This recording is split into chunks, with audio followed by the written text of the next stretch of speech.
Thank you, Mr. Chairman. Ms. Swear, I'd like to start with you, if that's all right.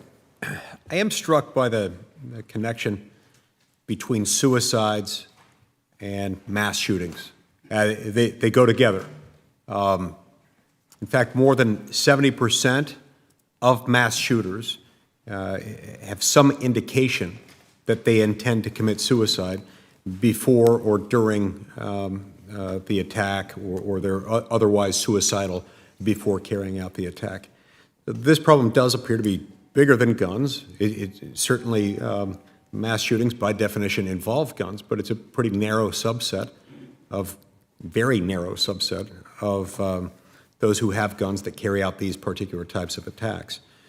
And as we've seen with the rise of drug overdose deaths and resurgent violent crime, our country's in the midst of a crisis in which our culture appears to lack the once really robust support of families and other points of community contact, things amounting to what we refer to as social capital.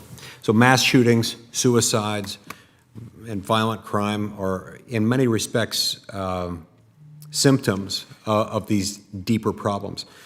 How can focusing on underlying causes, things like highlighting the importance of loving two-parent families, help us to prevent more tragedies? Well, thank you for your question, Senator. It does so because when you address these underlying causes, one, you remove the problems of sort of going after the bulk of gun owners who are not part of this problem. But when you focus on the underlying causes, you're now dealing with issues of human flourishing generally. You are solving problems, or at least addressing problems, that are much broader than firearms. The stat has already been thrown out at least once today. Only half of suicides are conducted with or committed with firearms. So even if you take away all firearms and assume that no one else kills themselves without firearms who otherwise would, you still have a very significant problem. It's the same thing with violence generally. It's the same thing with, as you mentioned, these mass shooters who are overwhelmingly suicidal and dealing with other deeper underlying issues. When you address those issues, you are now addressing those parts of humans that are not flourishing. You are making society better on the whole, and you're doing so in a way that doesn't go after people who are law-abiding, who are not ever going to be a danger to themselves or others.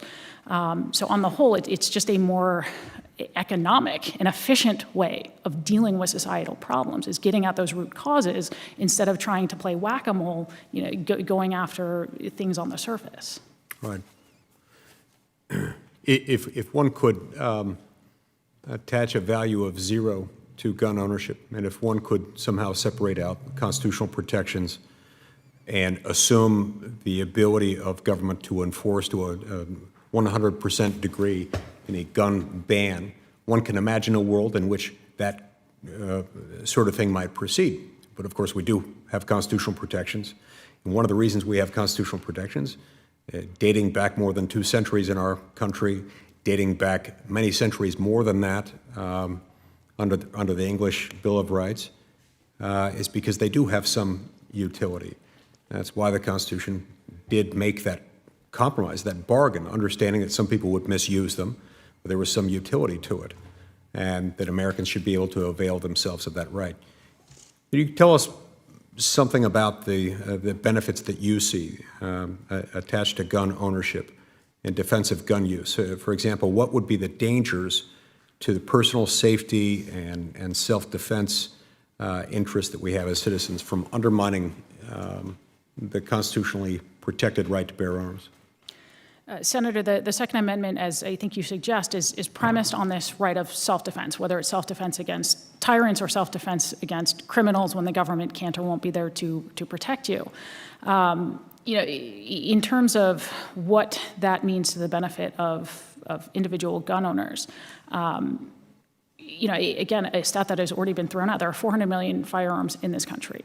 When you go after and restrict the abilities of lawful gun owners in a way that doesn't, especially when those ways don't also address the ways in which criminals are getting their firearms or disarming criminals, you have now essentially limited the ability of law-abiding Americans to fight back without going after the other segment of those 400 million firearms that are still going to be in the hands of people who are bent on criminal acts of violence. So if you think of it as like a scale with the costs and benefits of gun violence, you are removing the part that is beneficial while not doing anything to address the part that adds to the economic burden. So again, you want to make sure that any sort of gun policy is focused on those more narrow channels through which criminals are getting their firearms, through which criminal actions actually happen, without broadly restricting the rights and abilities of law-abiding Americans. Thank you. I see my time's expired. Thank you, Senator, very much. Now we recognize the distinguished gentleman from Wisconsin,